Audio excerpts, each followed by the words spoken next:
Guys, kalian pernah nggak sih pas lihat kilat di langit, terus nunggu beberapa detik, baru suaranya nyusul? Kenapa ya petir dan guntur kayak nggak kompak gitu? Padahal mereka itu berasal dari tempat yang sama loh. Jadi gini guys, kilat dan guntur itu terjadinya bersamaan. Jadi saat kilat menyambar, saat itu juga suara guntur tercipta. Tapi kita nggak bisa dengarnya langsung.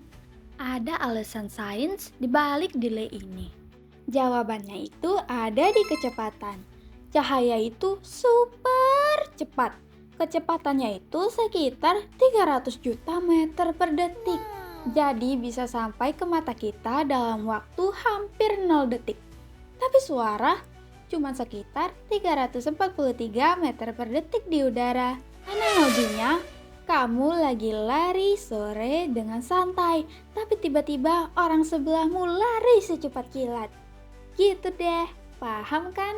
Nah, karena kecepatannya beda jauh, cahaya dari kilat sampai ke kita duluan. Lalu suara guntur nyusul beberapa detik kemudian.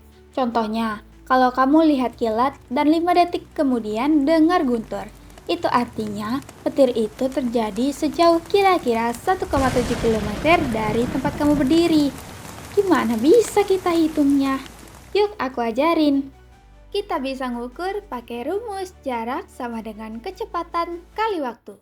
Kecepatan suara itu 343 meter per sekon, kita kali 5 detik sama dengan 1715 meter. Jadi kira-kira jarak petir dari kita itu sekitar 1,7 meter. Keren kan? Kamu bisa kira-kira jarak petir dengan cara hitung jeda waktu kilat dan guntur. 1 detik jeda berarti kira-kira 340 meter.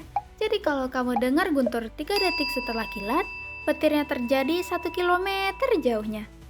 Tapi kamu pernah mikir nggak kenapa kilat bisa ngeluarin suara sekeras itu? Jadi saat kilat menyambar, suhunya bisa lebih dari 30.000 derajat Celcius loh. Bahkan lebih panas dari permukaan matahari. Udara di sekitar kilat langsung memuai sangat cepat karena panas ekstrem itu.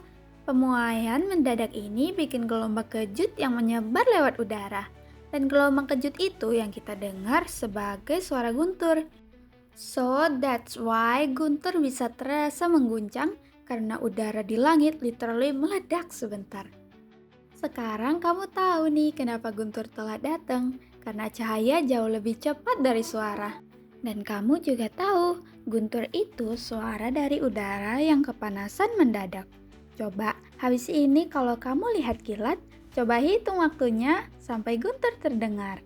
Kira-kira petirnya ada seberapa jauh ya? Sekian, sampai jumpa di konten selanjutnya.